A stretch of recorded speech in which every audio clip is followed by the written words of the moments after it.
Well, week 14 is win and get in season. Every lineup spot matters. Every decision swings a matchup, and wideouts can make you a hero or break your heart.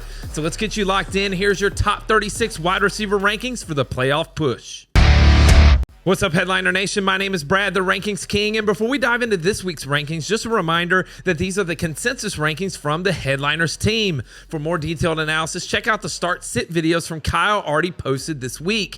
And if you want even more breakdowns each week, join the Fantasy Headliners community by hitting that join button below. That's going to get you access to extra rankings like flex, kicker, defense, and a spot inside of our Discord. Okay, so for week 14, we're just going to jump right into the rankings, and we'll start with tier 1 with Jackson Smith-Njigba, CeeDee Lamb, Ja'Marr Chase, Rashee Rice, George Pickens, Puka Nacua, Davante Adams, Nico Collins, and Jameson Williams. Topping the list at number 1, we've got Jackson Smith-Njigba, and it took 13 weeks, but JSN finally had a game with less than 10 fantasy points. Seattle also controlled that game from start to finish, and they didn't really have to throw that much, and so we look for him to bounce back this week against Atlanta. At number 2, we've got CeeDee Lamb, and Thursday night games suck, but Dallas and Detroit has a chance at being a high-scoring game. Detroit is currently allowing the second most points to opposing wide receivers, so we could have a chance at a big Lamb game this week. At number 3, we've got Ja'Marr Chase, and Chase racked up 14 targets in Joe Burrow's return. He turned it in for 7 for 110 against Baltimore, and T. Higgins could return this week, which could actually help Chase. The bad part is that there's also a 40% chance of snow and below freezing temperatures in Buffalo. At number 4, we have Rashee Rice, and since week 7, Rice has the same amount of fantasy points as JSN, and on a per-game basis, no wide receiver scores more points than Rashee Rice. Volume, touchdowns, yardage, it's all there, but this week against Houston will be the most difficult of the season. At number 5, we have George Pickens, and who is the best wide receiver duo? Is it Pickens and Lambs or Puka and Adams? Pickens continues to be unguardable and hasn't had less than 10 points in the game since week 1. He's averaging 9 targets a game and should once again see that volume this week. At number 6, we have Puka Nacua, and the only thing keeping Puka down right now is all the touchdowns going the way of Davante Adams. Volume and yardage continues to be there, and the last time he faced Arizona, he put up 10 for 129. At number 7, we've got Davante Adams, and Adams has had multiple touchdowns in 4 of his last 6 games. He's up to 14 on the season and has a chance at passing his career high of 18 this year. He's found the perfect offense to be in. At number 8, we've got Nico Collins, and it may not feel like it, but Nico is currently the wide receiver 11 overall. He scored at least 19 fantasy points in 3 of his last 4, and Houston will have to throw on Kansas City to have a chance at winning, since the KC defense should shut down the Houston rushing game. And then rounding us out at number 9, we've got Jameson Williams, and there's still a lot of unknowns surrounding whether or not Amon-Ra St. Brown will play on Thursday night. If he doesn't, you better believe we're going to see a ton of Jameson Williams, who has scored at least 14 fantasy points in 4 of his last 5. All right, that's it for tier 1. And before we head into the next tier, I want to make sure that you're all set up on Underdog. You already know that we're crushing those player pick'ems on Underdog this year. So what are you waiting for? Head over to Underdog Fantasy or download the app and create a new account using the referral code Headliners when you do so. Then just make your initial deposit and come join a contest. And if you sign up with that promo code, again, it's Headliners, you'll get access to all of the promos that Underdog offers weekly. And check this out. Once you play your first $5, they're going to give you $100 in bonus funds. So you play 5, you get 100. It's that easy. And don't forget, Jake is also going to be breaking down the best picks weekly in a show on Fridays. Links to join are in the description, and we look forward to playing with you this week. All right, let's turn the page to tier 2. We've got AJ Brown, Chris Olave, Jalen Waddle, Ladd McConkey, Devontae Smith, Christian Watson, Emeka Ibuka, Zay Flowers, and Justin Jefferson.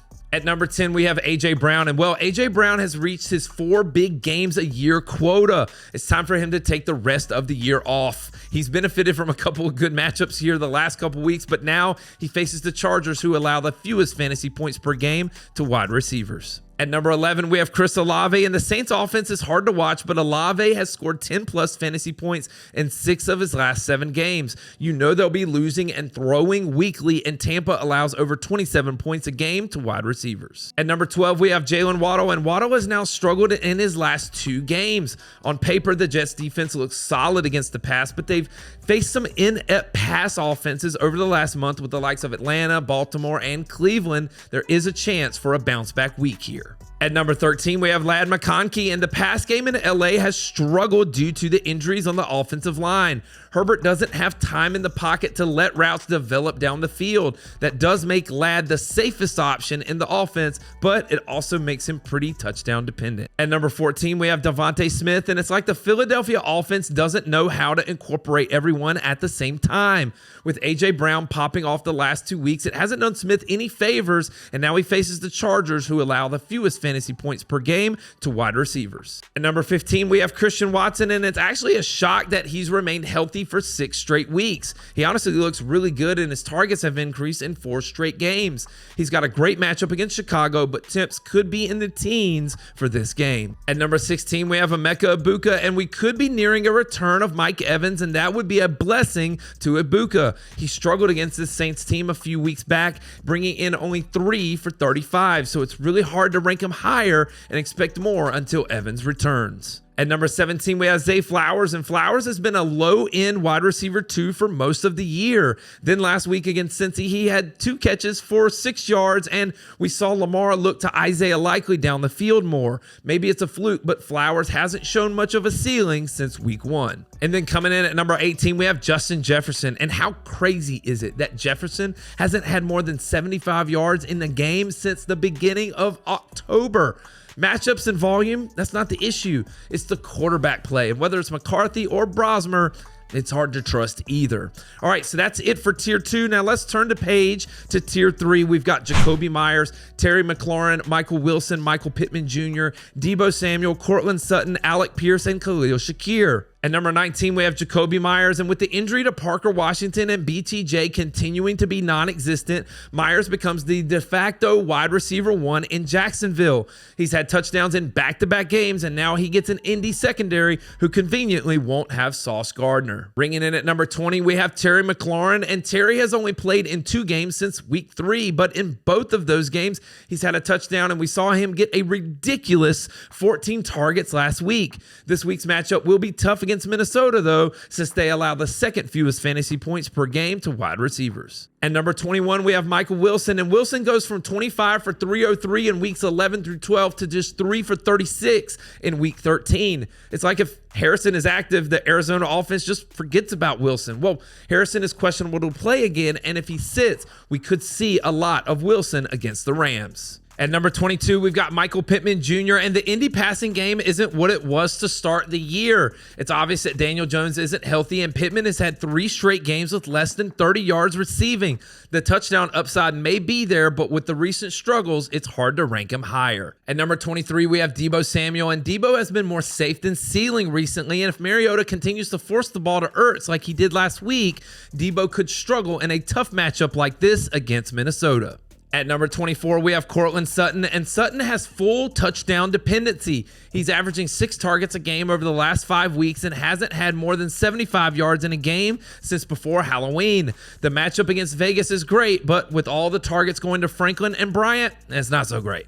At number 25, we have Alec Pierce, and Pierce continues to be one of the lone bright spots in the Indy passing game. He's still reliant on the deep ball, but has had a reception of at least 22 yards or more in every game since week 3. We're hoping for the same this week against Jacksonville. At number 26, we have Khalil Shakir, and Shakir is one of the most irritating wide receivers over the last 3 weeks. He's had 10 catches for 112 yards over that span, but 8 for 110 came in just 1 game. The other 2 games, he's had 5 yards and negative 3 yards. And this week we get a great matchup against Cincinnati, but his floor has been so low. All right, that's it for tier 3. Now let's turn the page to tier 4. We've got Troy Franklin, DK Metcalf, Rome Odunze, Xavier Worthy, Jaden Higgins, Adonai Mitchell, Chris Godwin, Dontavion Wicks, Brian Thomas Jr., and Quentin Johnston. At number 27, we have Troy Franklin, and Franklin saw a huge drop in volume in week 13. It was his first game since week 6 where he didn't see 8+ targets.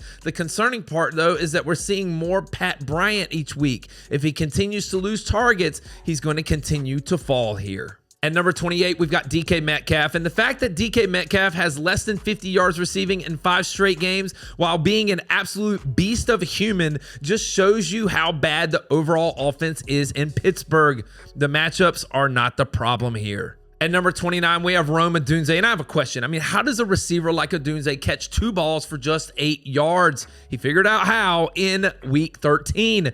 The targets are there, but he's just not bringing them in. You add in a tough matchup with Green Bay in the freezing tundra, and there's a lot of concern. At number 30, we have Xavier Worthy, and Worthy may have just had his best game since week 2 of the season. He's kind of an afterthought in this offense, though, and only 4 times this year has he had a catch of at least 20 yards or more in a game. At 31, we have Jaden Higgins, and this has everything to do with him averaging at least 7 targets over the last month of the season, and the fact that Houston will not be able to run on KC, and they're going to have to throw the ball this week. At number 32, we have Adonai Mitchell, and the only wide receiver this past Sunday to have a 100-yard game was Adonai Mitchell.